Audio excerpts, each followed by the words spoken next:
Water? Thank you. Okay.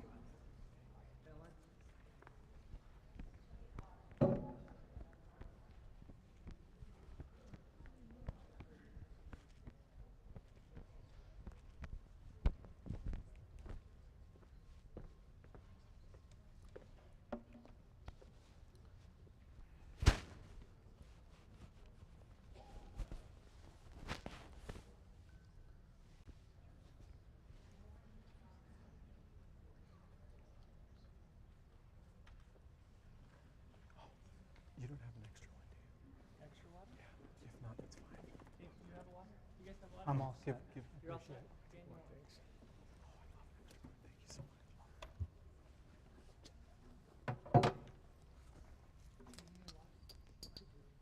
I love extra one. Thank you so much. Yep. You're welcome.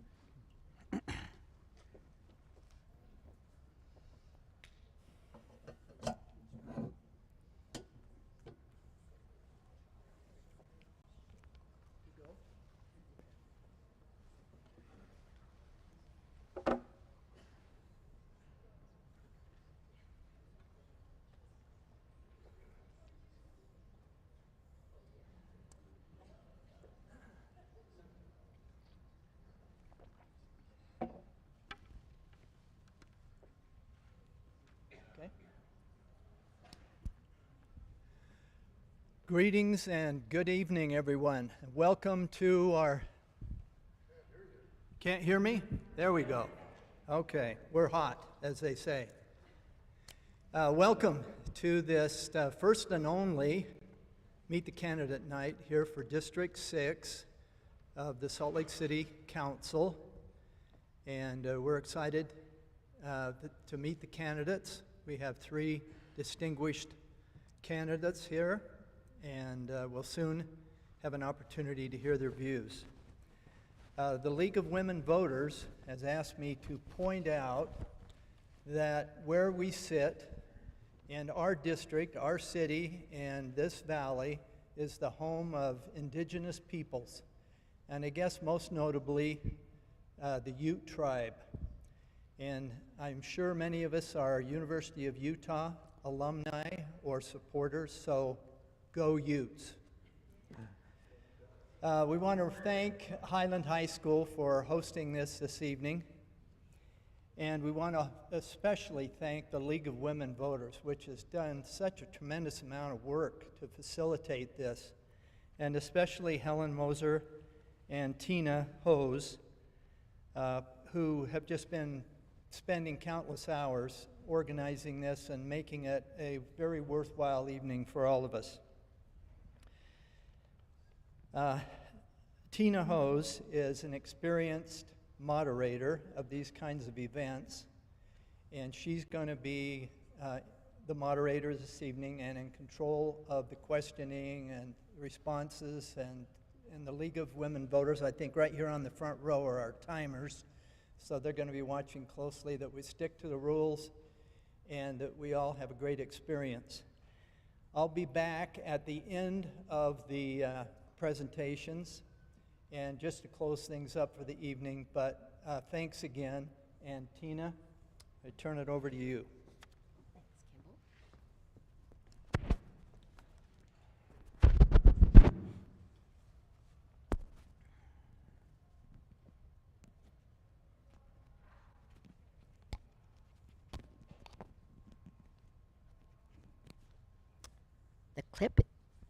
The clip is tighter than I thought. Welcome, everyone, both here in the audience and online through our streaming platforms.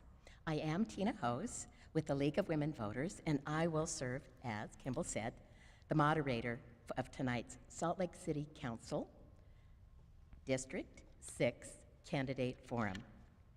The League of Women Voters is a nonpartisan, nonprofit, grassroots organization working to ensure that everyone is engaged in their government.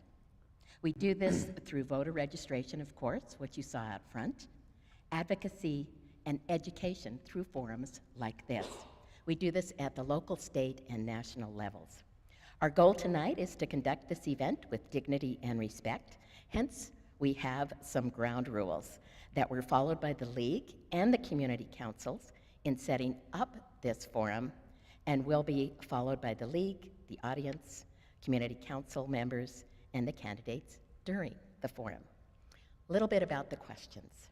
The questions were formulated through intensive discussions between the 6 community councils with a little help from the League. The questions you hear tonight incorporate the wide array of topics that are top of mind for District 6 community council members and voters. As a point of interest, there are a couple of lightning round questions that will be answered only by a raise of hand from the candidates. And of course, you'll all be forewarned when those are coming up. Based on all the work of the community councils, there will be no questions from the audience tonight, but you are certainly encouraged to follow up with the candidates at their campaign tables that you saw out in the foyer after the forum. Candidates have not been provided with any of the questions in tonight's questioning session. Candidates or the representatives drew for the order of their opening and closing statements and the order of the questions. We will rotate through the question order so that each candidate will have a chance, maybe a couple chances, to answer a question first. Time allotted for a response will be announced at the start of each question, and League timekeepers, Norma and Ann down front, will monitor and signal to the candidates when their time, throughout their time period, and of course when their time ends. Can you show the candidates what the signals look like? Great. And then the ending one, okay. Candidates are not permitted to interrupt one another or the moderator during the forum. They may not bring in, and what you have seen you all follow, any material, but those campaign materials, which they left outside, as you did too. The candidates also do not have any written materials with them, but have been provided with a note paper and pens to go through the forum. Audience, as you saw out front, please refrain from cheering or jeering or interrupting with applause. You'll be given time to applause at the end of the questioning period. And only because we have had to deal with this previously, if at any time an audience member becomes disruptive, the forum will be paused until the disruption ceases. If the behavior continues, I'll ask the audience member to leave, or if that continues, I may have to terminate the forum. And as we often heard from our parents, don't make me do that.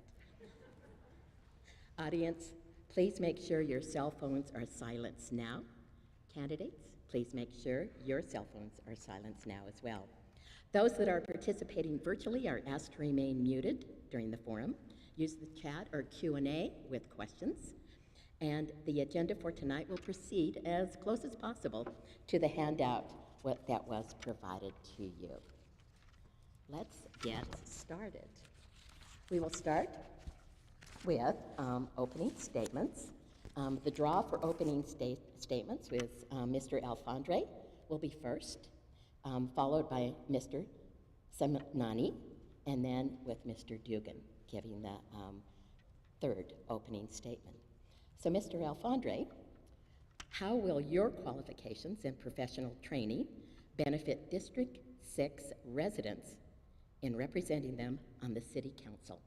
2 minutes. That is a great question. That's what I actually feel differentiates me as a candidate. For the last 15 years, I've dedicated my passion of great neighborhoods. And we think of great neighborhoods, think of 15th and 15th. It's walkable, it's safe, there's diverse housing around. So when I talk about it, that's a visual to keep in mind. And I was lucky enough to harness that passion into my professional career. And for the last 15 years, I have been working in downtown Salt Lake neighborhoods to help these neighborhoods become thriving versions of themselves, specifically the Granary District. I don't know if anyone knew what the Granary District was 10 years ago, But at that time, I was working closely, spearheading the effort, working with property owners, residents, business owners in the city in helping the Granary District come up with a vision for what its ideal neighborhood looks like, because each neighborhood just wants to be a thriving version of itself, not anything different. And we were really successful in that regard and set a really good model for how we help neighborhoods achieve their best version. And as my role at Urban Alfandre, I'm an award-winning urban designer. I'm an expert in housing policy.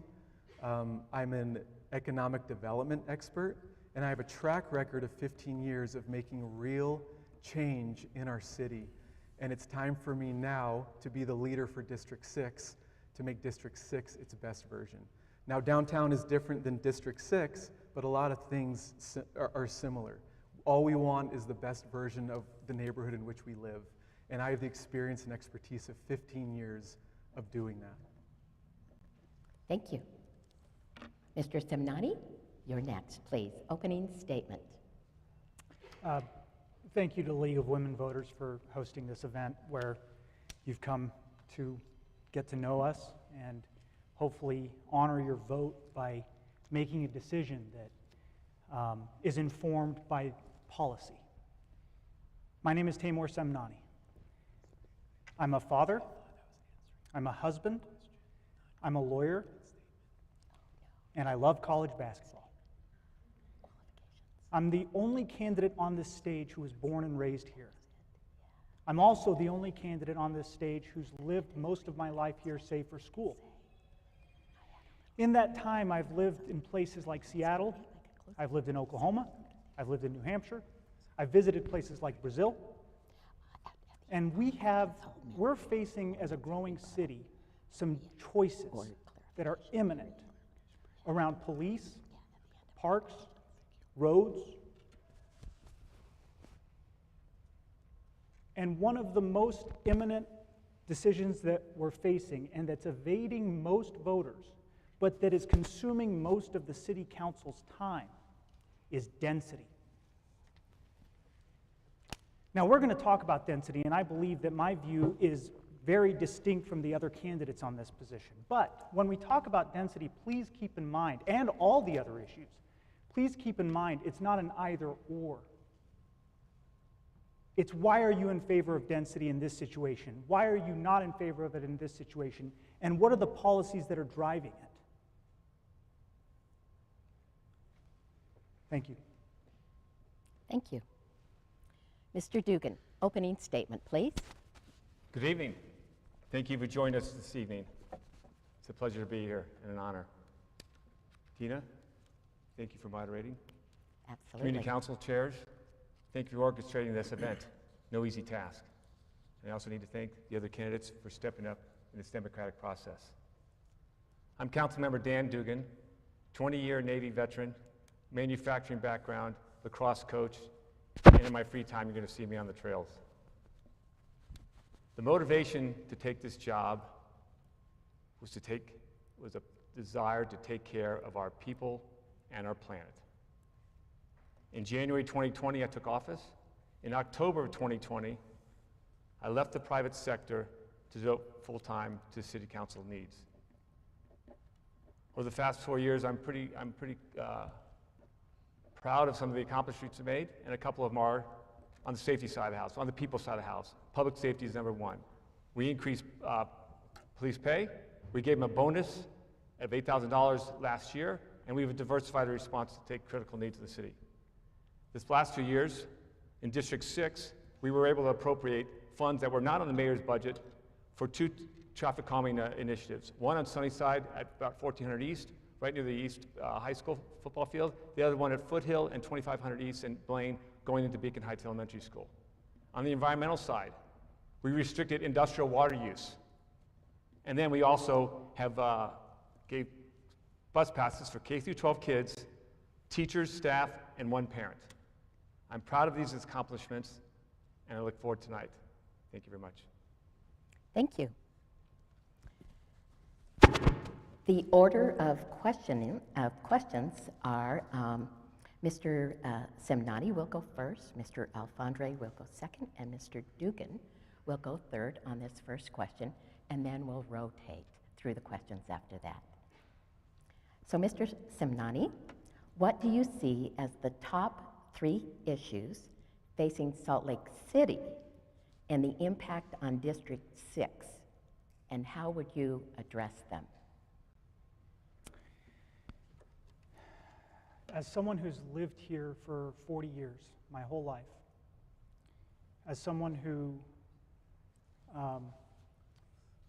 has seen this city grow in unimaginable ways from my 20s, my 30s, and soon to be my 40s, I'm realizing that the issues that face us are some of the issues that are facing other bigger cities that are growing.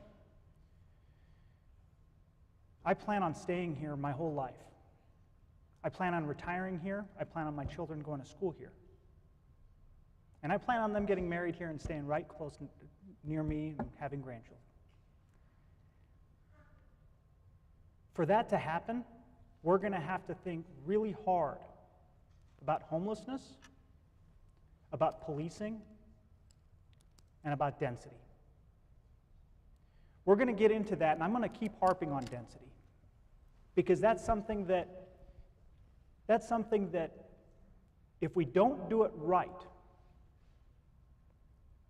we can lose our city. We can quickly become a city of renters. I rented for a long time, but eventually I was fortunate enough to be able to buy. The dream isn't for our children to sign their first lease and pay their first pet deposit. The dream is for our children to buy their first home. Our district is majority families. We have the highest density of school children in our district of any other district in the city. There's a reason for that.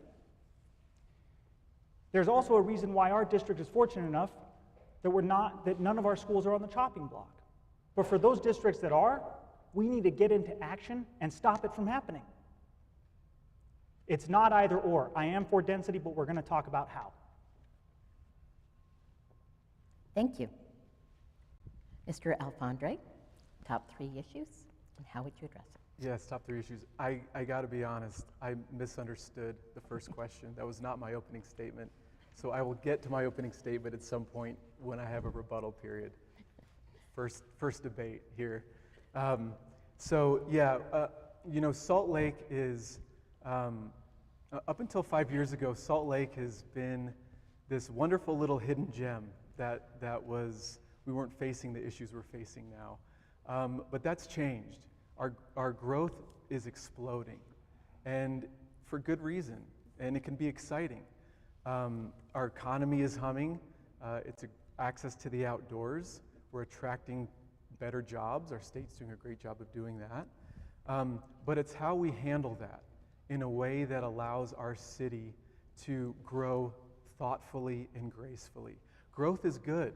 It brings more jobs. It makes our communities more diverse. But we don't have the right leadership and vision at the city to harness that growth and make it a positive. Instead of a challenge, it should be this great opportunity that we're using and we're leveraging to increase our quality of life. That comes with homeless population, right? I mean, our homeless population has exploded over these past couple of years. We're in a housing crunch. We're in a housing crisis.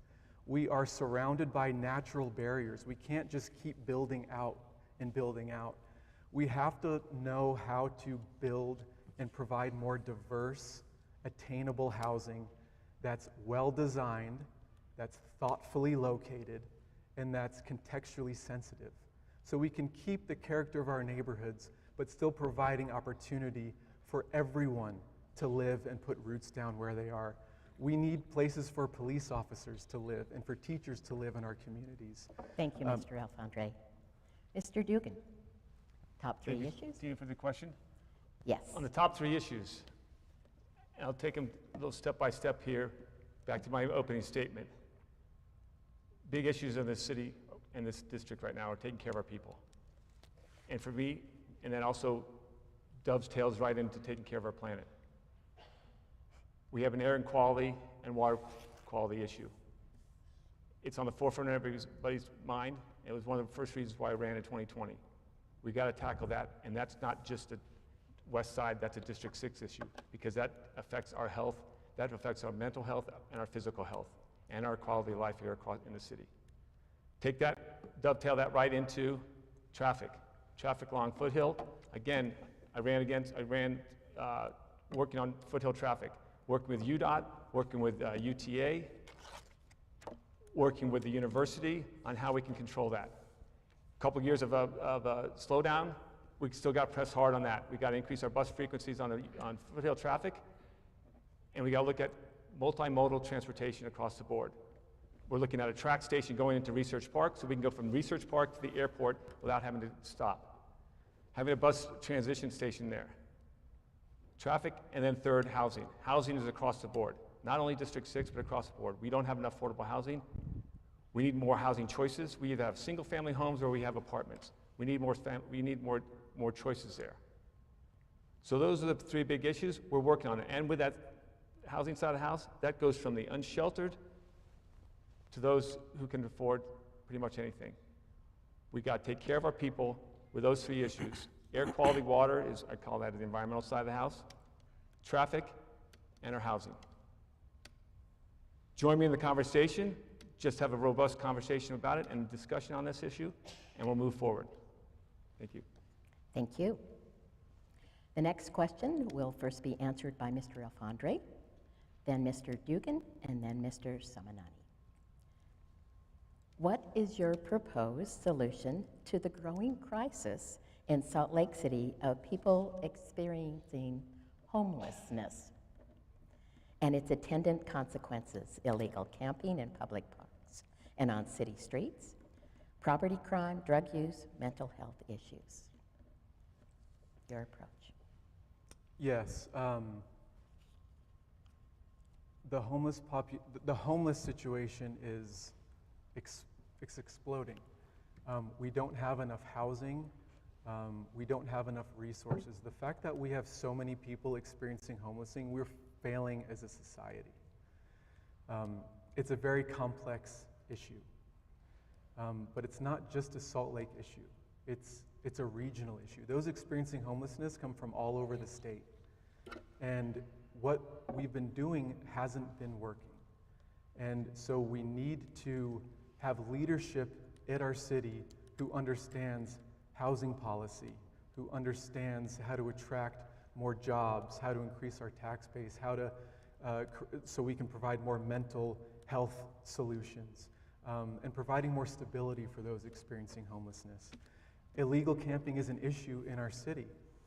It's hard to run a business when you have a homeless camp in front of your business and your property. I work downtown, and as I commute downtown on bike and foot, I see it every day. And it's heart-wrenching. And we are failing as a society. And so we need to find better solutions, because what we're doing hasn't been working. I think a sanctioned homeless camp is a good start. It's a lot of money to house so few people, but we need to look at a holistic approach for this regional problem and have leaders who have experience in dealing with these issues of growth and housing affordability and housing policy and transportation and economic development, so we can bring new solutions to the table and help these people. Thank you. Mr. Dugan, you're next on this question. Thank you, Tina. Homelessness, the #1 crisis in Salt Lake City. And again, these are people. It's not a crime to be poor. They're out of their luck. We got to help them out there. Housing is expensive. We don't have enough affordable housing. We've been working on this for a number of years, and it's amazing how much I've learned over the last couple of years because of all the issues and the complexities of it. Salt Lake City 4 years ago was really the only place that spent money on it and the only place that was working on it. We were spending $20 million a year on homelessness, and the state was giving us $3 million a year. Through our efforts, we've been able to educate the state on homelessness. Now they have an Office of Homeless, OCS, Homeless Services, Director Niederhauser, former Senate President. He's given us over $100 million to work it. It's not just Salt Lake City, it's the whole Wasatch Front. And I'm going to start from the beginning. We have permanent supportive housing. We're getting more of that now. We have deeply affordable housing. We have housing going in Sandy for medically vulnerable people. We have a place going in West Valley for another overflow shelter. We have places in South Salt Lake. We have tiny home villages going in right now on the west side. We have these sanctioned camping, I like to use the word sanctioned shelters because they're not tents, they're shelters. We're Broadway, we're collaboratively working with the state, the county, and the city across the board on this issue. It's at the forefront. We have a lot of things going on, and we're working on the mental side of the house too with the county, because the mental is a county issue, not just a city issue. And we're working with all the other cities so that homelessness doesn't just become a Salt Lake City issue, but then we can also spread resources and support across the city because they need support wrapped around. Thank you. Mr. Semnani, 2 minutes. Our city is focused tremendously on housing. And they should be. It's a critical part of the equation. But one large part of the equation we're missing is addiction and mental health treatment. I'm speaking to this from a perspective of a former prosecutor in law school where we use diversion programs successfully. The data proves it. I'm also speaking from the background of having 2 addicts live with my wife and I in our home in their recovery. One of those addicts is now holding a full-time job, and the other addict, recovering addict, is at the University of Minnesota for law school. Now, these are people who grew up in middle-class homes, had their colleges paid for by their parents, and still ended up on the streets. They have families around them. They have support systems, money. What chance does an addict on the street have at getting clean when the national average is 7 tries at inpatient rehab? That's assuming that you don't overdose and die first. And this is the counterintuitive part. Prosecution of drug crimes and prosecution of property crimes. And here's why. When you prosecute, if you have a robust diversion program, pretrial diversion, you can give an addict an opportunity to get into rehab and keep giving him that opportunity to get into rehab before they overdose. When you don't prosecute, as is the policy of the city today, we're enabling the behavior. And if you ask an addict what enabling is, it's a term of art within the sphere of addiction. And it means that you might die before you have a chance to get into rehab because no one's holding you accountable. Accountability is the cornerstone to recovery. We need to prosecute both property and drug crimes. That's going to be the first step. Thank you. The order for the next question is Mr. Dugan first, Mr. Semnani second, and third, Mr. Alfandre. So, Mr. Dugan, 2 new zoning codes have received considerable public attention in Salt Lake: accessory dwelling units, ADUs, and affordable housing incentives. Do you favor them, and how will they impact District 6 neighborhoods? Thank you for the question. Big issue. This is on the housing side of the house. We are in a housing crunch, and we need to build more housing and different levels of housing. We have to fix that missing middle so more people can afford a house to own, not just to rent, but also to own. And so right now we have single-family homes and apartments. On the ADU front, we had a long discussion that we passed the ordinance at. I was not in favor of all the things that they had. We fought hard making sure that it was owner occupancy was required there, either in the primary or the ADU. And this is external ADUs. This is separate from the internal ADUs. Internal ADUs, or formerly what's called mother-in-law apartments, have always been allowed, and they're still allowed. There's a couple of the other addeds there. One was size, height, setbacks, and I was against all those. I couldn't get 4 votes, but I could get the votes on the home ownership. ADUs are a nice way, but as planning said this 4 years ago, it's not going to solve anything, and it's not being free. It's not going to really move the needle much at all. In District 6, out of 4 years, we've had 16 ADUs built. Across the city, 100 ADUs built out of 44,000 lots. So it's not even budging anywhere. On the Affordable Housing Initiative, we just discussed that last night. We have a lot of good things in there. There's some talks about institutional zoning, mixed-use zoning, RMF zoning, so that we can add additional houses and additional housing types, whether it's homeowners or rentals, in different areas, so that we can also have some variability. But I was also concerned on the single-family side of the house. Traffic was my number one concern on the single-family side of the house, and I was happy on other things, but I'm concerned on the single-family side of the house. We haven't gone anywhere yet. That was the first night of discussion, was last night. Thank you. Mr. Semnani. I'll note that I don't believe that my opponent's voting record is consistent with some of the things he articulated. When we talk about ADUs and affordable housing, we're talking about just rentals. We're not talking about ownership. On 5 acres, we can fit 350 units very efficiently. If we pass the affordable housing bill, code that they want to pass, that was just proposed, that my opponent voted to study, it would take 90 single-family homes off the market. We have 4,000 homes in the district. 90 single-family homes. That means developers can come into our neighborhood, compete, valuing a lot based on 4 revenue streams, where you and I can value it based on what we can afford to put our families in the home.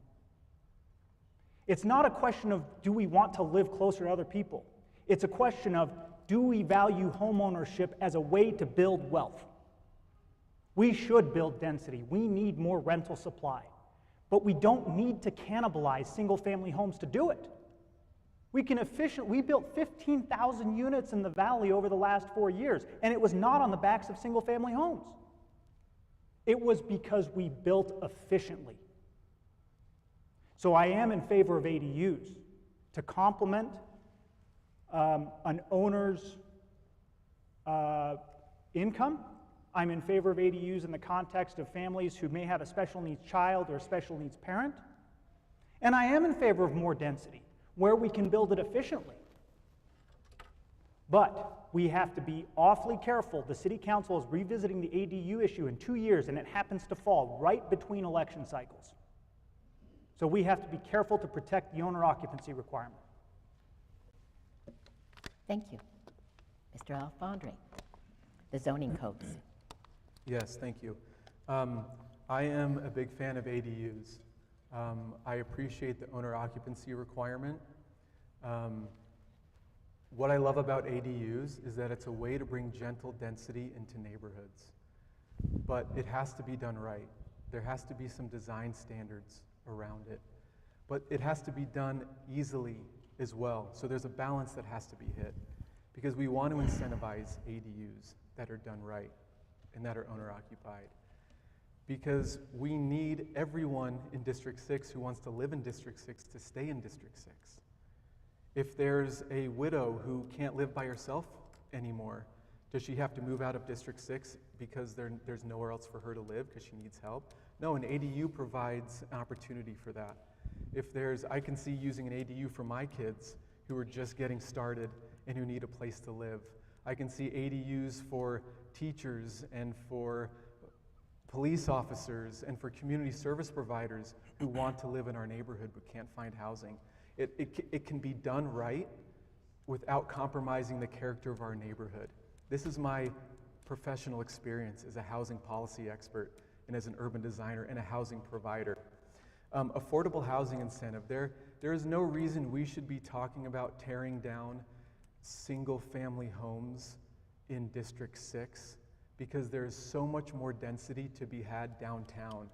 And the city is really dropping the ball on encouraging density downtown and holding developers' feet to the fire to make sure that density that comes is good density and great density, and that we have the infrastructure to follow up with that density. And that's what I've been doing for the last 15 years, is providing attainable housing that's beautifully designed, that's well located, and that adds character to communities, as well as affordable space for commercial local businesses as well. This is my expertise. This is where I can lead out on and hit the ground running to ensure that Salt Lake is a place that keeps its character and thrives with this new growth that we're facing. Thank you. The order of the next question is Mr. Semnani first, Mr. Alfandre second, and Mr. Dugan third on this one. This one has a little bit of an introduction, so follow along. A little larger introduction to the question. Salt Lake City's elementary school enrollment has dropped 30% over the past 8 years, with subsequent proposed school closures. Although the City Council has no jurisdiction in school district decisions, council members still have an informal working relationship with their school boards. What ideas will you bring to the table through that informal working relationship? Mr. Semnani, 2 minutes. Thank you. I was reviewing the administrative procedures for our school district, and we have a great superintendent. We have a great superintendent, and she's got a thankless job right now. I found in an agenda for a meeting that was on September 5th that they took some of those administrative procedures and we're going to discuss them. And the first one is obviously looking at which schools to close. The first one was obviously enrollment. Can I get time back? I'm echoing here. Pardon me? I'm echoing here. Can I get time back here? Can you give him another 30 seconds? We're fixing the echoing if we can. Ian? Test. Is that better? Thank you. Okay, go ahead. Another 30 seconds, please, for Mr. Semnani. So on this agenda, they talked about first enrollment, but then about pedestrian safety. They wanted to cite schools that were safe to walk and bike to, and I found that really good. When we talk about enrollment, we need to talk about family housing. The first step is to support schools by making sure that people can live affordably in family housing. That means more 2- and 3-bedroom units, not just the most profitable for developers, which is studios and 1-beds. Moreover, we need to talk about amenities that support schools, libraries, after-school programs that do not conflict with after-school programming, with school programming. So these are the kinds of things that we can support our school district. Right now, the school board's got a thankless job of they're looking at 7 schools are on the chopping block, and it's largely because of the failures of our city for not providing good family housing. So I would encourage our city to look hard at making sure that we're incentivizing developers to build family housing, making sure that we fund libraries, because families want to live near libraries and parks. That's one of the biggest things we can do, and then supporting after-school programs that don't conflict with school. Thank you. Mr. Alfandre. Yeah, this is troublesome, and I know I didn't do my opening statement, so I'm catching up here, but I'm raising 5 kids here with my wife. We live in the Bonneville Hills area, Beacon Heights, Hillside, and Highland High, and we love living here. But our community and neighborhood has changed drastically over the last 14 years that we lived here. Families are fleeing Salt Lake, either because they don't want to live here or they can't live here. And as city council, we need to legislate a city that is family friendly and keep families here. And a lot of that includes amenities. My family constantly has to travel outside of District 6 for splash pads, for updated bike trails, for updated playgrounds, for pickleball courts. We love the Anderson Foothill Library. We go there all the time. Open space and parks have been neglected for so long. Our rec centers have been neglected for so long. These amenities are so important for families. And then it's how can kids get to those amenities safely and efficiently. We need safer multimodal streets. Foothill Drive is a safety hazard that divides neighborhoods, and it's a car sewer. It's one of the leading causes of pollution in our community. So we need to get back to people who understand what makes a family-friendly city, so we can encourage families to thrive here. And yeah, our house is a little smaller, but if they can walk outside and they can have a plaza where they can meet their neighbors, or they can bike to a wonderful splash pad, or this or that, that compensates for some of the restrictions we have here in District 6 of family housing. But we do also need to add more housing, more diverse housing for families. We've built, with my company Urban Alfandre, entry-level, for-sale family housing, 2 and 3 beds, that added tremendously to the ballpark neighborhood. That's something we know how to do through innovation and experience, and that's the kind of leadership I'll bring to City Council. Thank you. Mr. Dugan, 2 minutes, please. Thank you very much. Family size is decreasing in Salt Lake City, and it's decreasing in Utah. And when you look at the family size of the house, but I'm going to step back a little bit second here. Taking care of our families, taking care of our people are so vitally important to all of us, right? We need a good education, but we also need housing to go along with that. And the RDA, Redevelopment Agency, which is the City Council is also the RDA board, has been one of our number one priorities is family housing. When everyone, a developer comes in and wants to have a loan, one of our requirements is that it has family housing in it, because we need to have that family housing across the board. And it's unaffordable across the board right now. And at the same time that it's unaffordable, our family sizes are going down. There's going to be, by another 15 years, 60% of our couples won't have kids. More couples now have dogs than they have kids. A number of 30% are going to be single occupancy homes. So it's a tough choice here. Yes, we need to bring the families in. We need to get them housing. Thriving in Place is one of our initiatives, and part of that initiative is, right, keep people in their house, preserve the affordable housing, and then produce more housing. It's a multi-pronged approach to keep families in the city and to keep families across the board in a safe environment and everywhere. So there's a lot going on here. The discussion continues. And one of our biggest things is affordable family housing. And we keep on pushing that with the developers on 3 and 4 bedroom units.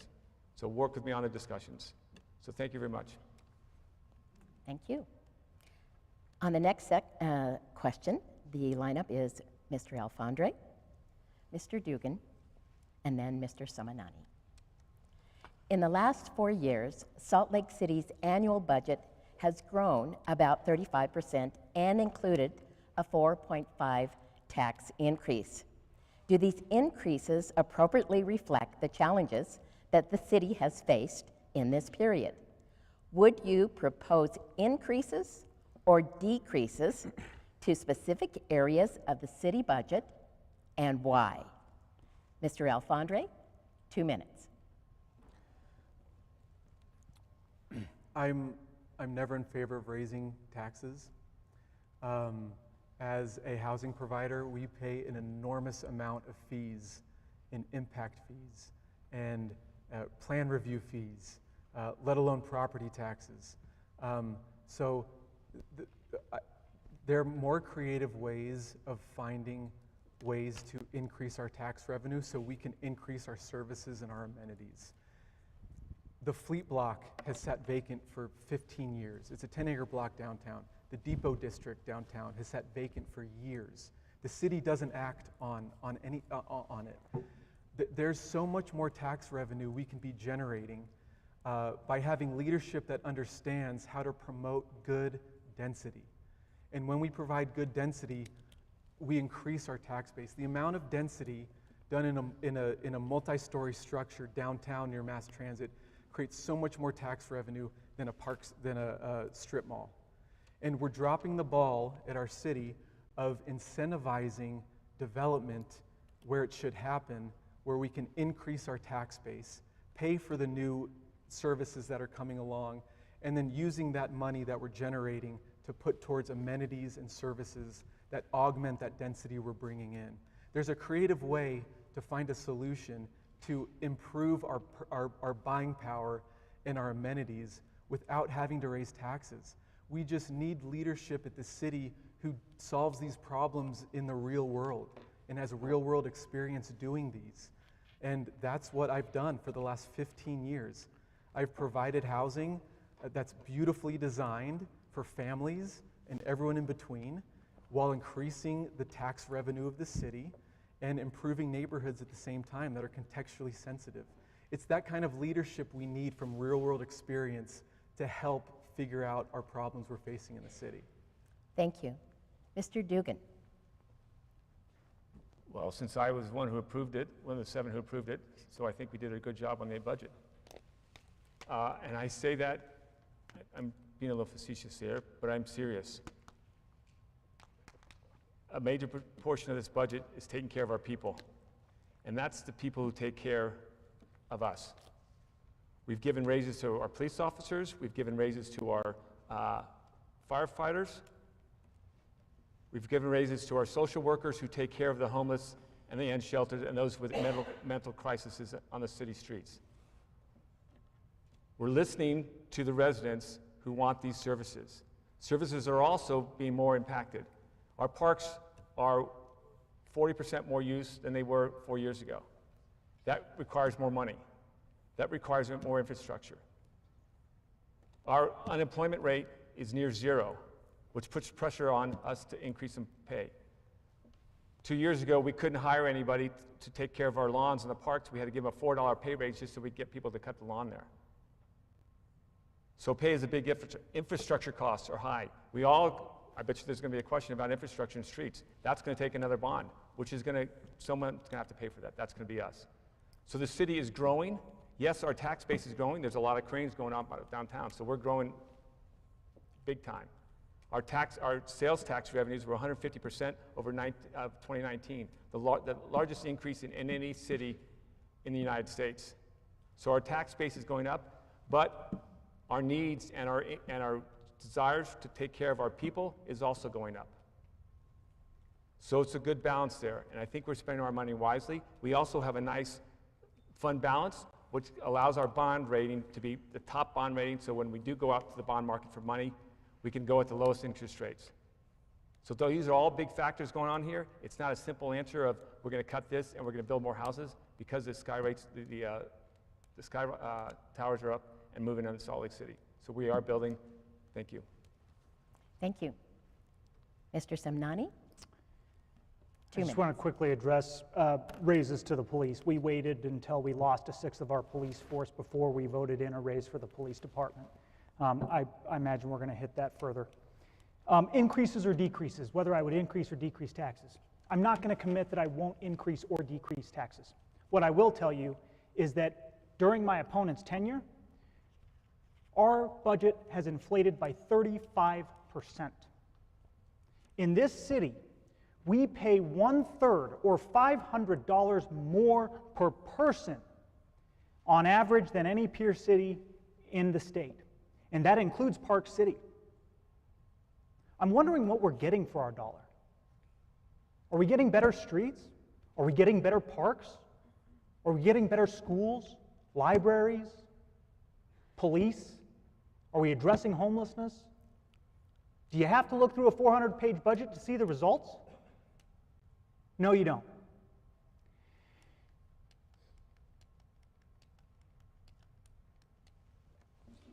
Okay.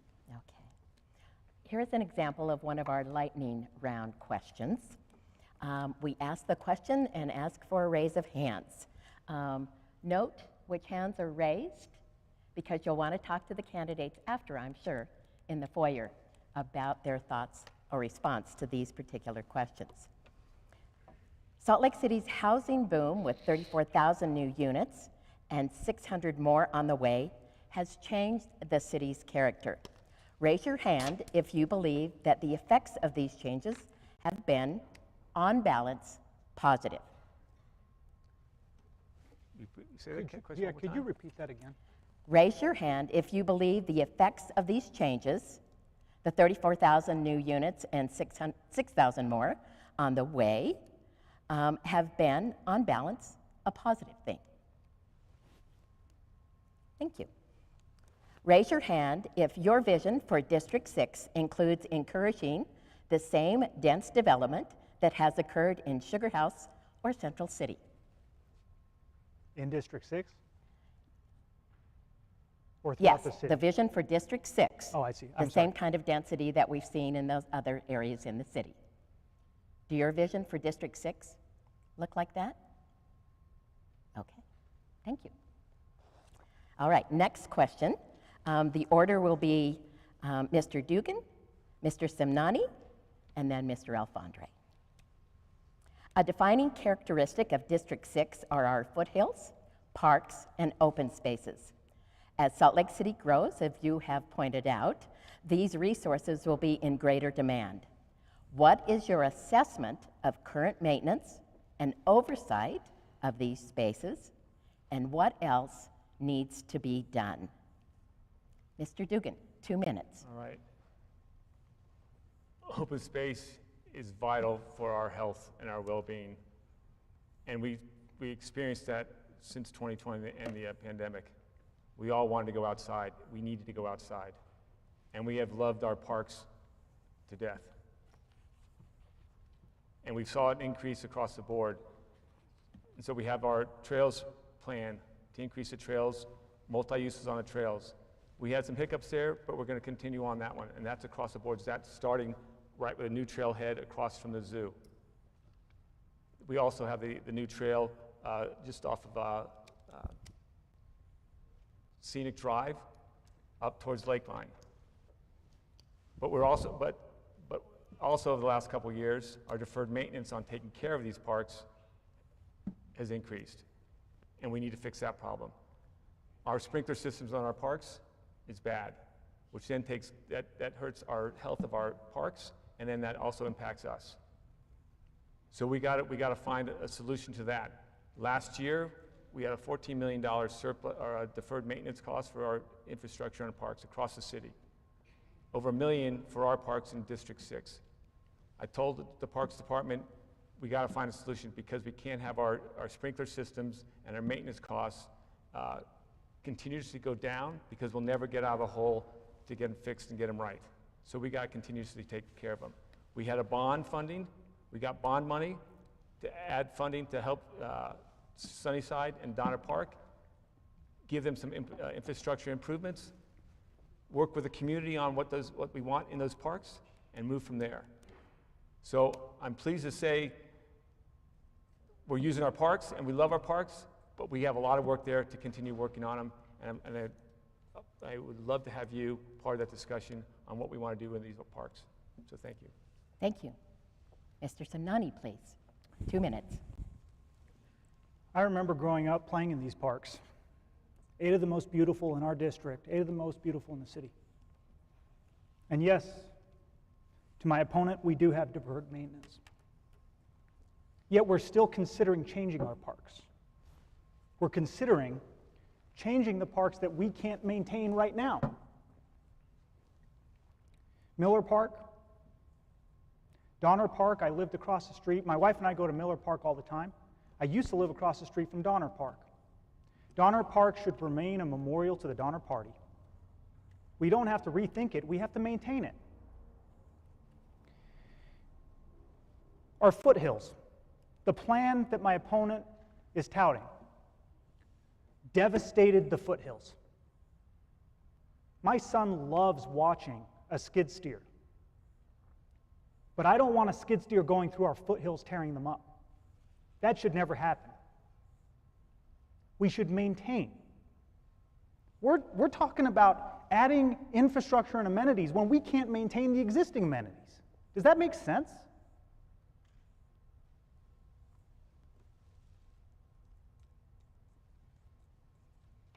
Thank you. Thank you. Mr. Alfandre. Raising 5 kids in District 6, I am so acutely aware of how outdated our parks and trail systems are. We and other families continually have to go to Park City, to Midvale, to Holiday, to Draper, to find updated amenities and parks. Since living here for the past 15 years, we have been stagnant. Curtis Park, right by my house, is an abomination. It's in order to keep families in District 6, we need to improve our parks. I don't care what it takes. We need to improve our parks. We need to update our parks. We need to update our trail system. I'm going to respectfully disagree with Taymour. I think preservation for foothills is actually achieved better by greater access to the foothills. I go up Mount Wire 3 times a week with my dog, and I have such an appreciation for these beautiful places. This is right outside our back door. You go to Bend, Oregon, Park City, all these other places that are so close to these outdoor amenities, it's such a part of their identity. It brings communities together. It's a healthier community. It's a more tight-knit community. And we have just neglected our parks and our open space for way too long.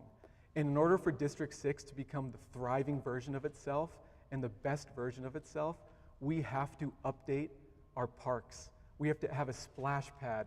We don't have a pickleball court in District 6. Sunnyside Park is a wonderful opportunity to look at how we can improve.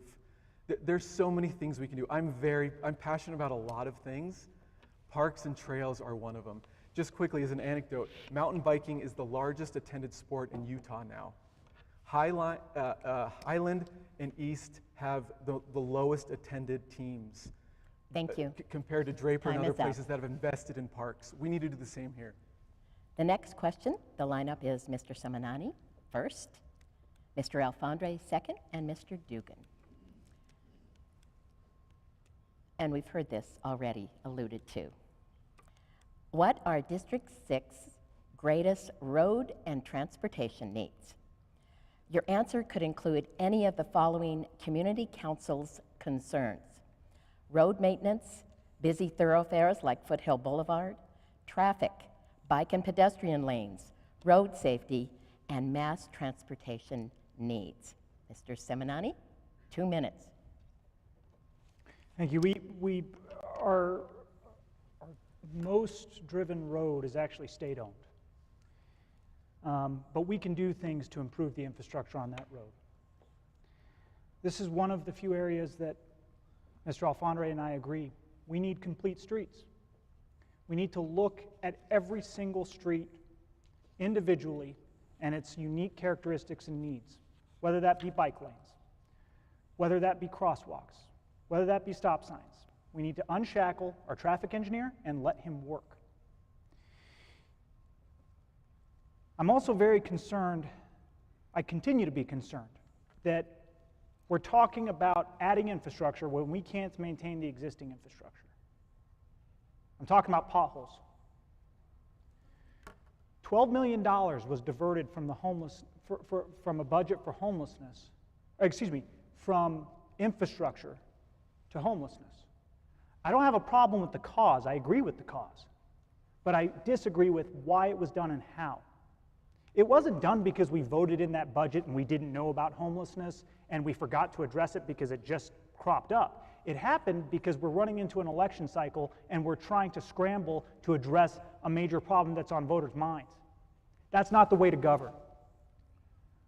With $12 million at $26 a pothole, which is the average to fix potholes, I can fix 461,000 potholes. My commitment to you is that I'm going to budget based on data and facts, and I won't care if it's an election cycle or not. Thank you.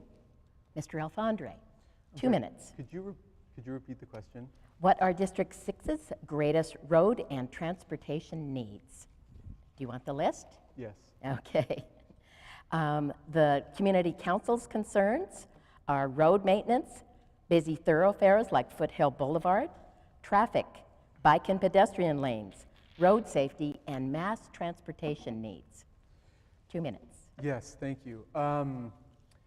I have kids, and I don't like being a taxi driver. That's not my role as a parent. A neighborhood that is healthy and vibrant and safe allows kids to move through it well and safely.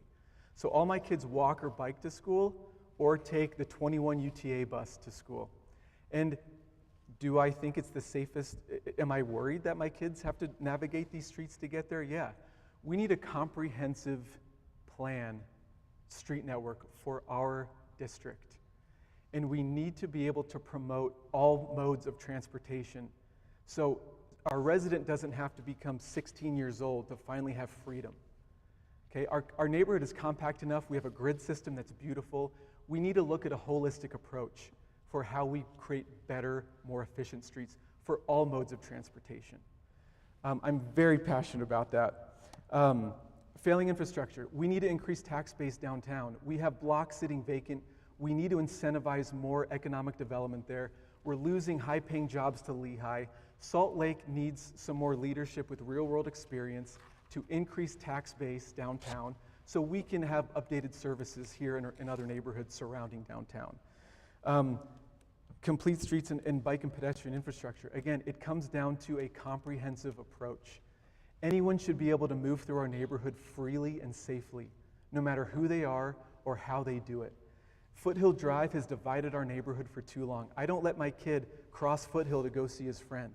It's sad, it divides our neighborhood. It's been in control of UDOT for way too long. We as a city need to consider taking ownership of UDOT, that's such a big divider in our neighborhood, and find out how we can turn it into an asset for our neighborhood and connect our communities better. Thank you. Mr. Dugan, District 6's greatest road and transportation needs. I would say it all boils down to Foothill Drive. It's got it all right there, right? 80,000 vehicles a day. They go to probably the biggest economic drivers in the state, the University of Utah, and the hospitals and the Cancer Research Center in that corner up there.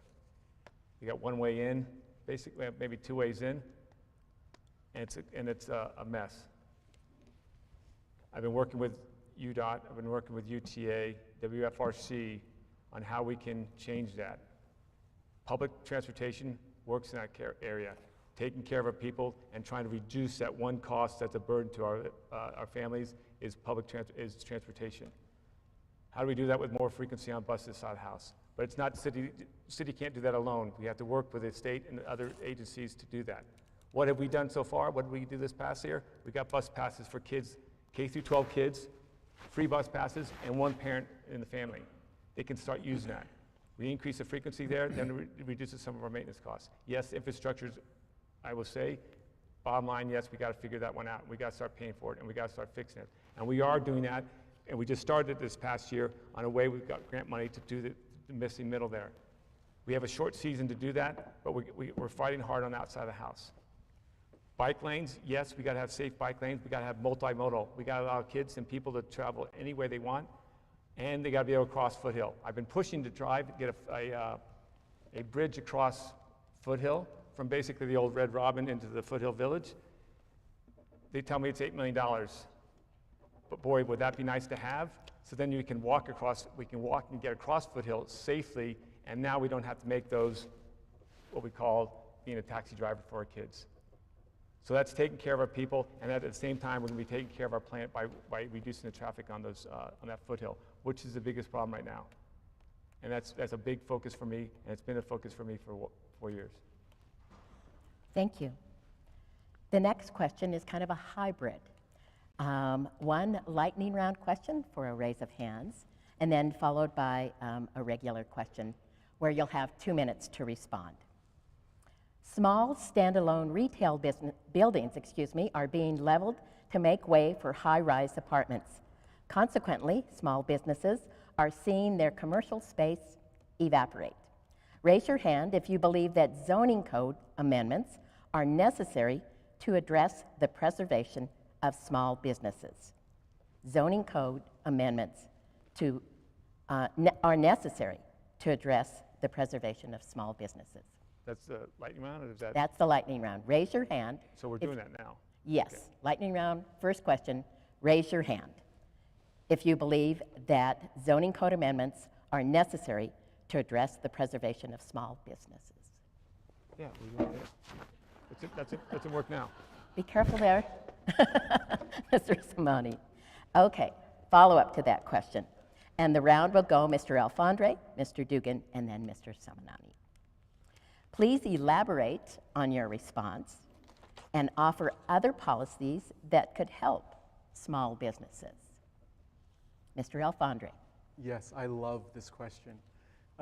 This is what I've been doing for the past 15 years. In the Granary District, a neighborhood downtown, no one was coming down there, no one knew what it was.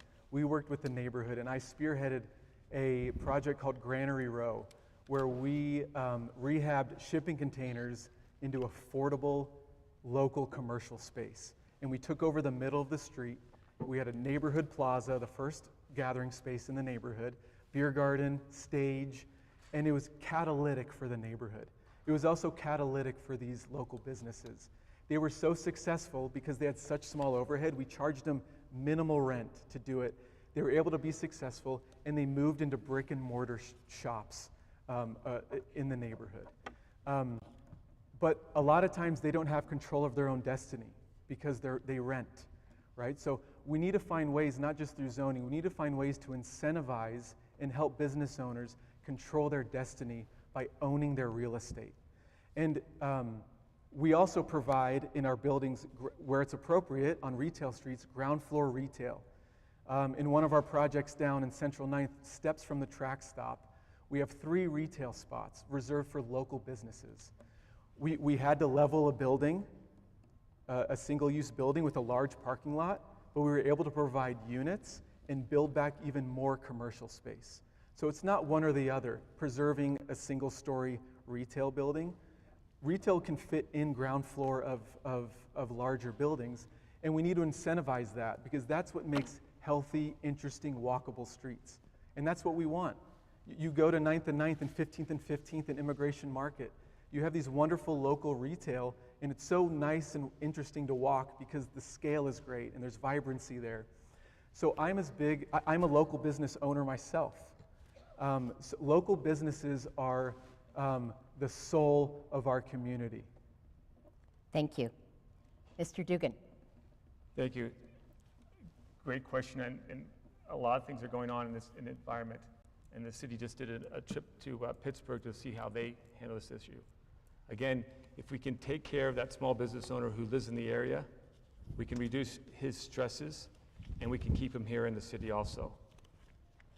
But it's not just easy. This person is a great baker, he's a great artist, but that's where his skills stop. So Pittsburgh has a great program where they work with the university to help train those small business owners in the areas that they're not expertise in the financial side and the HR side and the other sides. So we're going to bring that into Salt Lake City to help those small business owners so that they can thrive here, so that they don't go under, because majority of small businesses go under within the first year. Our building codes require, on some of our building codes downtown, require business fronts on the lower level, residentials on the upper levels. Again, incentivizing small business owners with low interest loans, training, keeps them in Salt Lake City.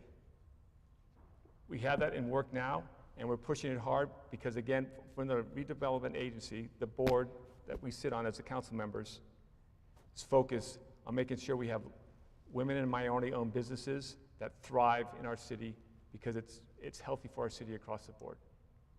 Thank you. Thank you. Mr. Semnani. Yeah, I don't think you're going to find a whole ton of disagreement up here, maybe on a few nuances, but I think where you differentiate the candidates is on experience. I represent 3 businesses that have been in business renting their existing space for 51 years. I'm 40 years old. They've been doing business longer than I've been alive, and they've been thriving. In a world where retail is constantly being bombarded with news of it being killed, I know what it takes to get retail businesses thriving in our community. I know that because I grew up there. I grew up here going to those businesses. So when we talk about small businesses, there's a bike shop on 7th East and 2nd South. I approached them and I said, "Would you like to be a tenant?" And he said, "I'm sorry, I own my business. I own my property." I said, "Great. I'm sorry I can't have you." I agree with every policy that they've espoused here. I think that the difference is that I have experience working with these businesses directly. I know the struggles they face with policing and homelessness. They can't get police to respond. There's some really basic nuts and bolts thing that we're not thinking about. We can't let an infrastructure project go on for 4 years in front of a retail business. That's a death knell. And then give them $20,000 and say, hey, sorry, you lost 400 grand in the past 4 years. Here's 20 grand. That doesn't work. We need to be thoughtful about how we treat small businesses. That's what I would do differently. Thank you. The next question lineup is Mr. Dugan first, followed by Mr. Semnani, and then Mr. Alfandre. Regarding crime, what city strategies are or have been effective, and where could there be improvements? Crime in District 6. Crime in District 6. Yes. Okay. Again, crime and public safety is our number one priority. Taking care of our people. And I'll start off with just giving you the bare numbers here before I go into what's going on. Well, I'll start with what's going on. We have raised our pay for our police officers. We also gave them an $8,000 bonus this year. We have diversified our response to crime across the city. And we did that because one issue that we have with the police officers right now, we can't find enough officers. There's not enough that are qualified to even apply. So we're having trouble with that side of the house. So we diversified our response. We have a social worker and an EMT going out to do critically mental illness people on the street instead of an officer in blue. We have the officer in blue take high crimes. We have a civilian response team doing some low crimes and also doing the investigations and taking calls. So we can put the high crimes instead. District 6 wise, our crime rate is 1/3 of the next lowest district. Our crime numbers are 10 times or 1/10 the top district. So we are, but I'm not saying that is acceptable. It's not acceptable. But we're diversifying our response, and that's working well. We've changed some tactics downtown on some high crime issues, and I won't go into details there because the police doesn't want us to know the details on how they do that. But they do some spot things to take care of the high crime issues. So yes, the crime is not acceptable in D6. I've had my bike stolen out of my garage. But when we look at the numbers, we're 1/10 the highest crime rate downtown. Thank you. Mr. Semnani? We're hearing a lot of noise about crime right now. And it's because it's an election year. Here's the fact. Crime is up in our city. When you hear phrases like diversifying, civilian response team, and spot policing, all of those are code for we don't have enough cops because we didn't pay them enough, and they went up to Summit County and Wasatch County for better paying jobs writing tickets to housewives.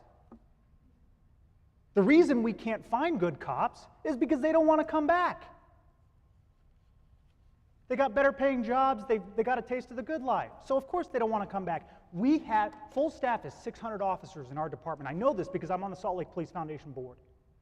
We waited until we lost 1/6 of our police force. 90 officers left our department before we got off our can and did something about it. Is that called a win? Is that called success?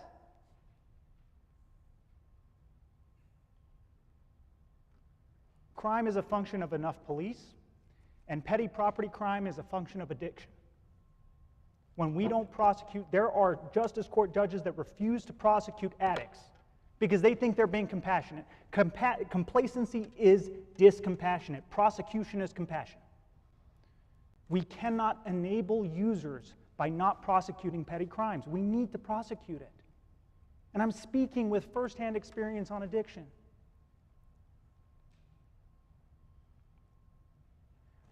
Here are the two commitments that I'm going to make to you.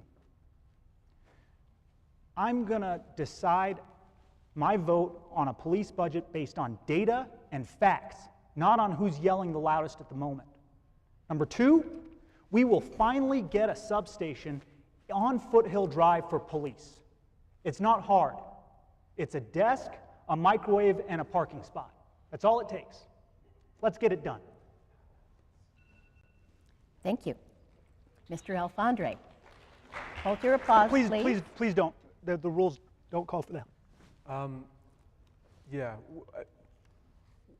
no one likes to be a victim of crime. I think we all have experienced petty crime in District 6.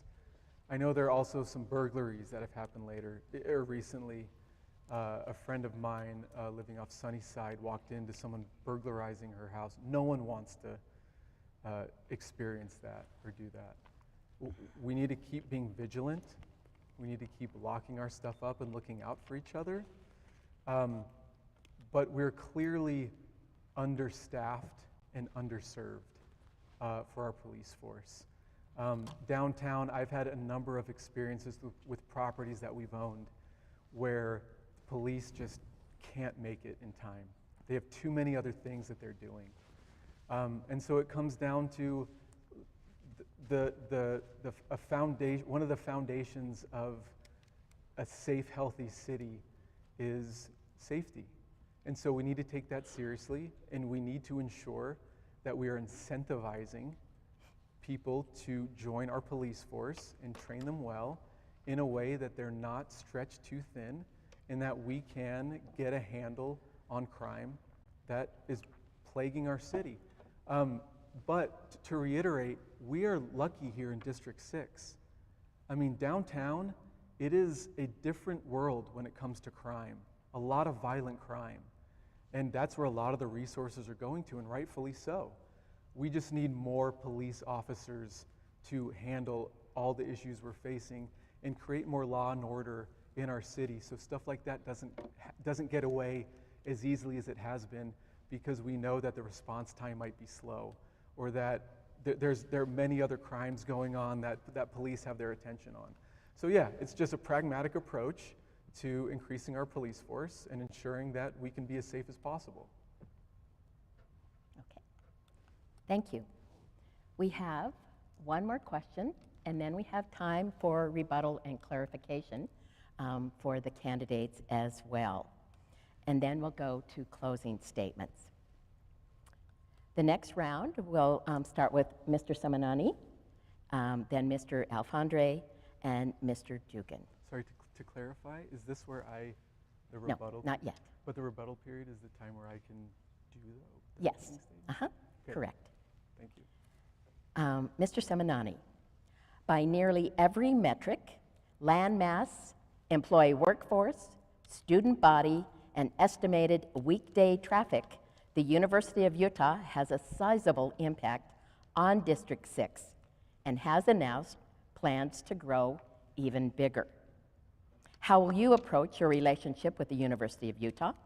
How will you advocate for District 6 neighborhoods impacted by this growth? 2 minutes. Thank you. I have a multi-dimensional relationship with the university already. My wife was a cardiac ICU nurse there. Both my children were born there.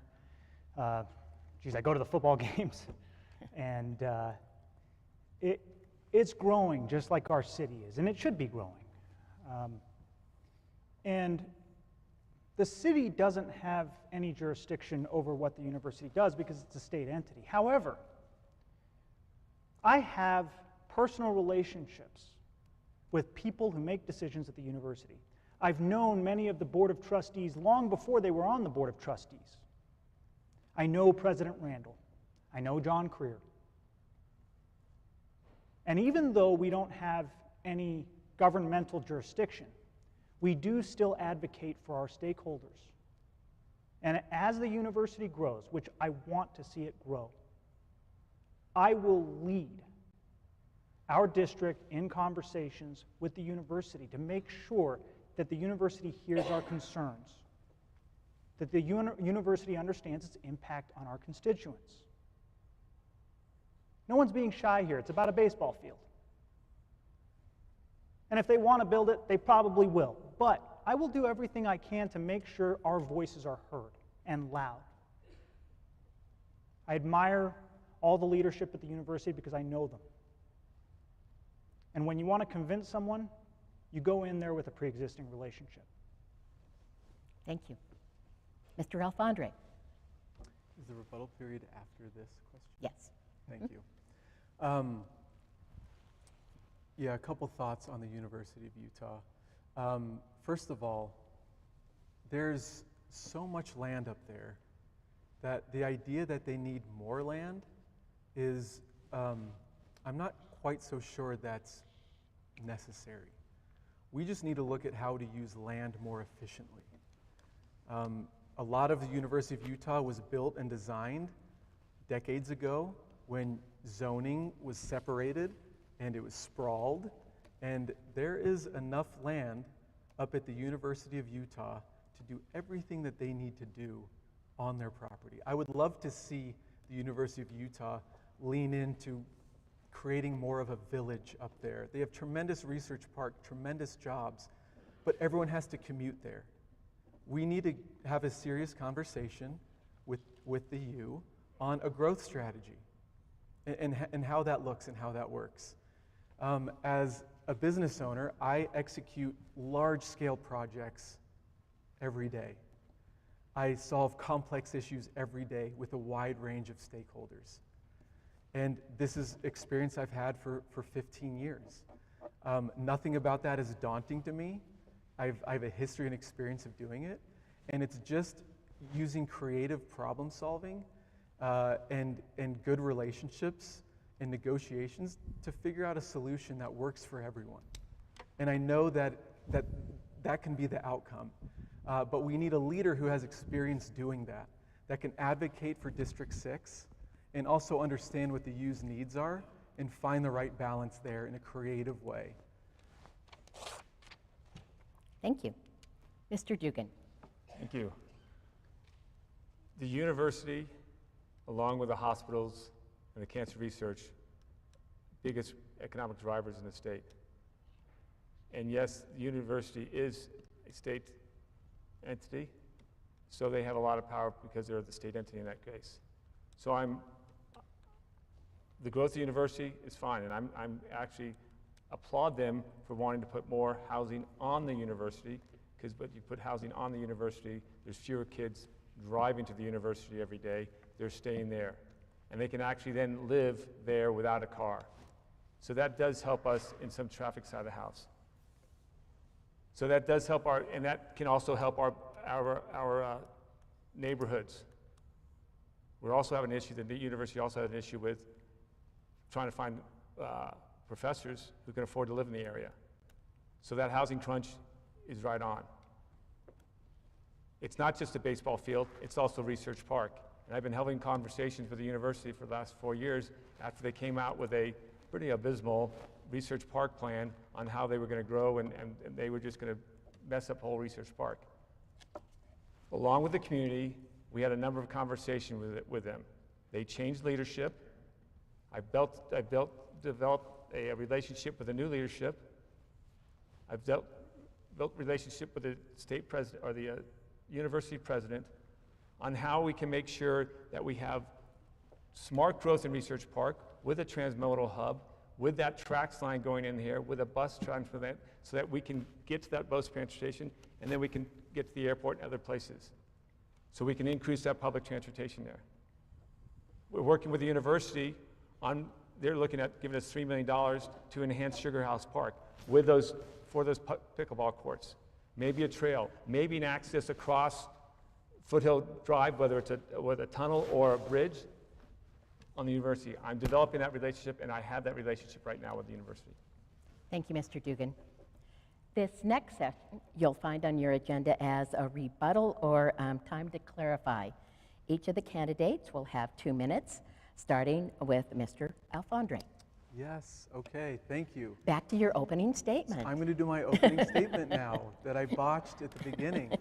I'd like to thank you all first for being here, District 6 showing up, the East Bench Community Council chairs for putting this on, and the League of Women Voters for moderating. I'm James Alfandre. I'm excited to be here, but honestly, up until 2 months ago, I never ever considered running for political office. So it's strange I'm up here now in a debate for political office. And I'll get to that in a little bit. But I have deep, deep roots here in District 6. Ancestors who came in 1847 helped settle the valley. My grandfather built his first family home on 13th South in Wasatch. That's where my mom grew up. My wife Jane was born and raised here in District 6. My in-laws Steve and Sue Ann were born and raised here in District 6. And we love it here. When it came time for Jane and I to decide where to raise a family, there was no other choice than here. We have 5 kids who we're raising, and we love it. District 6 is wonderful, but it could be so much better.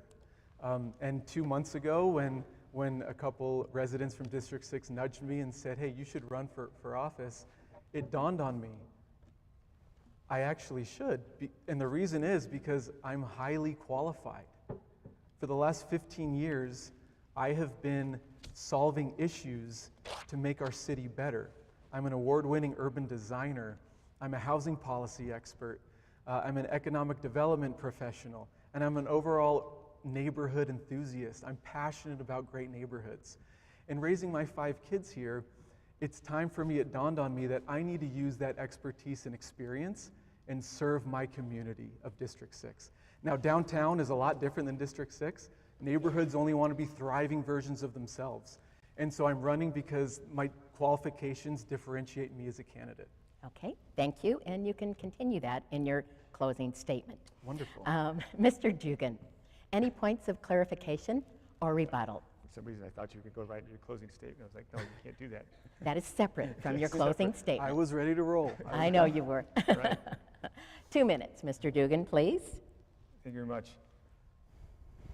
It's interesting. I mean, and I appreciate the discussions we've had tonight, but 2 minutes on policy is just skimming the surface. Yeah. There's a lot of issues that go on here. When we talk housing, we got to talk housing, taking care of people. We got to talk housing for across the board. It's not just a yes or no, a quick answer here. There's a lot of give and takes there. And that's what's going on in the city, and that's what's going on in the council, and that's going on with the mayor and the state side of the house. It's not just as simple there. When you talk about crime, yes, crime actually is going down. Check the numbers, it's 15% down. But you know what? We can't pay our officers enough, and then we can't get any good officers into place because no one is qualified to take the job. We are the capital city. On taxes, we are the capital city. A large portion of our land is non-taxable. We have the state land, we have institutional land, we have city lands. They're non-taxable. So these areas and then infrastructure costs. All these are skimming the surface. They take a lot of efforts here. I've thought of these same issues before. And when I brought them to the staff and everywhere else, I was like, well, this is the complexities here. This is the give and take between the 7 districts and where we fall. So we got to look at the whole city in hand. Yes, we want to focus on District 6, but we also got to look at the whole city. We are the capital city. We have the lowest unemployment rate. We have the highest economy here. And we have a great quality of life. So realize the conversations need to continue. The dialogue needs to continue, but we're experiencing that, and we're growing with that from the state level to the county level down to the city level. So I applaud some of the ideas. Thank you very much. Thank you. My time's up. Yes, thank you. Mr. Semnani, time to clarify your own position or make a rebuttal. This is rebuttal. That sounded like closing, but this is rebuttal? This is rebuttal, and then we'll go to closing statements. Okay, for that clarification, can I get a fresh 2 minutes? Sure. Okay. 2 minutes, starting now. Some of you may remember when Donald Trump said that COVID was down, and we thought, how's that possible? And his response was, because we're not testing, so it's down.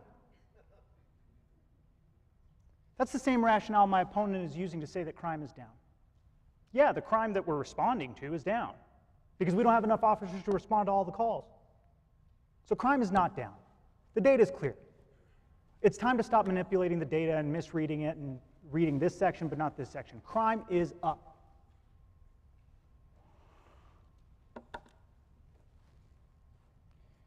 When my opponent talks about $3 million that he negotiated for the University of Utah, from the University of Utah to Sugar House Park, Sugar House Park isn't in our district. What is he doing for our district? This is not an at-large seat. Sorry, Sunnyside Park. You're right. I said Sugar House, I meant Sunnyside. Okay. You're right. Good. He negotiated something for us. Sorry, didn't know I said Sugar House, Sunnyside. Mr. Semnani, I don't know if everyone heard what Mr. It Dugan was, said. yes, it was Sunnyside Park that he negotiated it for.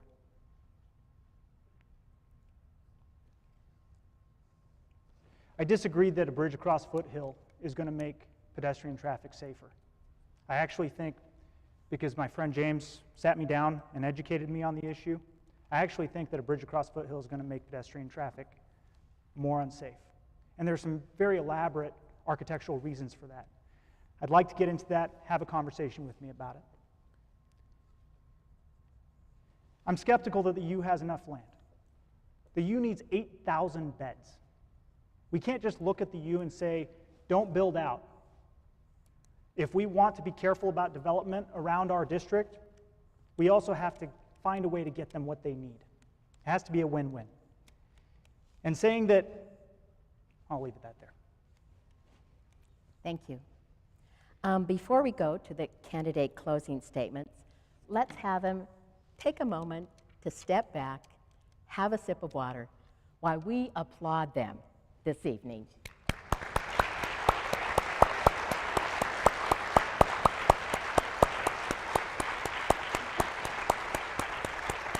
Thank you. Thank you very much. Candidate closing statements will go in the reverse order that we had opening statements. So, Mr. Dugan, you will go first with a closing statement, 2 minutes, followed by Mr. Semnani with 2 minutes, and Mr. Alfandre, closing statement of 2 minutes. Mr. Dugan. Thank you again for joining us here tonight. I appreciate the engagement. It's wonderful to see. Tina, thank you very much. You're Committee welcome. chairs, thank you again. To my challengers, James and Taymour, thanks again for stepping in and having this conversation. I'm proud of the accomplishments we've been able to achieve over the last 4 years. I'm proud of the relationship we've been able to develop with the state legislators, with the county officials, with the other city municipalities across the state. That didn't exist 4 years ago. We're now there. We've been able to use that to get a contract with the Inland Port to work on environmental studies and health impact studies. We didn't have that 4 years ago. We now have that relationship. It's still not a good one, but it's a lot better than it was 4 years ago. We can actually have a conversation, even though we disagree on some of the issues. I'm also proud of the engagement we have here in the city and across the board. It's not always about the why, because I think we all want to take care of our people, we all want to take care of our planet, but it's mostly on the how. And that's where the dialogue needs to exist. And we need to open our hearts and open our minds on that dialogue and think for all of our people together. So I've been able to develop the last 4 years to do this, and I'm a full-time public servant to do that. So again, thank you for your engagement. Thank you for your time here. You can always reach out and touch me, call me. We'll sit down and have a conversation. And it Thank can be a you. nice two-way discussion. Thank you. Mr. Semnani, Oh, you're next. Closing statement, 2 minutes, please. My family came here from Iran prior to the Iranian Revolution. And my grandfather, he was a colonel in the Iranian Army and Joint Training Program in Lackland Air Force Base. He was stationed there. Overnight, their passports meant nothing. His uniform, his ranking, his flag, gone. This country made us citizens. Your vote is valuable. I'm only the second generation in my family to have a meaningful vote in thousands of years of generations. Cherish your vote. Decide and honor it by deciding on policy, Know the candidates, know their policies, read my website. My website details my policies because I want you to know what your vote gets. To that end, I'm making 7 commitments in addition to the policies that I've detailed. One of those commitments is that I will never economically benefit from city business in any way. That's not just the stipend that we receive, but through any company I have interest in. I know that there's some smart people that can hold me to account on that. As to my somewhere between $100,000 and $140,000 stipend that I would get if I get elected in, I'm donating every single dollar to 3 different entities. 1, Utah Impact Partnership. 2, Tree Utah. And 3, as scholarships to go to interns who work at the city. Please take your vote seriously. Coming from someone who was born to people who didn't have a vote, please honor the vote by voting on policy. It's a valuable thing. Thank you. Thank you. And Mr. Alfandre, closing statement? Yes, I 2 would also minutes. like to thank everyone, candidates as well. This has been a pleasure. I really appreciate it. Salt Lake City is at a crossroads right now, right? We're facing this unprecedented but exciting growth. And this is new to us over the last 5 years. And as you can see, challenges come with that. Our housing crisis is getting worse and worse. Our air quality, these are things we've all talked about tonight. We all feel them. We need people like me. I never thought about being a politician before. I was nudged to ask to run, and as they brought that idea to my mind, I realized it is people like me who are solving real-world problems now, who are raising families in this district, who can bring this level of experience and vision and leadership that we so desperately need at the city. And I wouldn't be up here if I didn't think I could bring tremendous value to City Council. It takes a lot for me to take time away from my kids and my family, but I want to serve this community that has meant so much to me and my family for so long. And that's why I'm running. And that's what differentiates me as a candidate is my 15 years of experience and track record of solving real-world issues that help our communities and help us grow in a thoughtful way. It's my passion. It's what I've been passionate about forever, and I'm lucky enough to turn my passion into my profession. And so I love talking about this stuff. I have so many ideas for how we can improve District 6 in our city, and I've proven to be a bridge-building leader, and I have a track record of doing that. And the most important thing is hitting the ground running. There's no learning on the job for me. And I realize I'm just a highly qualified candidate, and that's why I'm doing this. And if you want to get to know me better, follow me on Instagram, James4Council. I post all the time. You can get to know me better, my ideas and everything else. Thank you all for coming. This has been great. Thanks, everyone. Thank you. Mr. Kimball Young, the Foothill Sunnyside Community Council Chair, will do our wrap-up.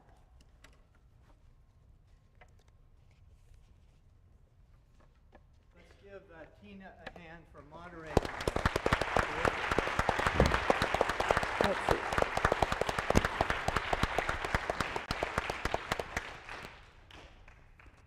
As she said, and as the candidates have said, please reach out to them to learn more.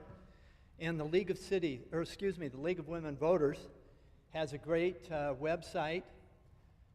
Just Google them and go and see all the information they have. So this will be a very important election for us coming up here on the 21st of November. And thanks a million for being here tonight and participating in this. And candidates, thank you for all your preparation, expertise, and efforts so far. So let's give ourselves a big hand.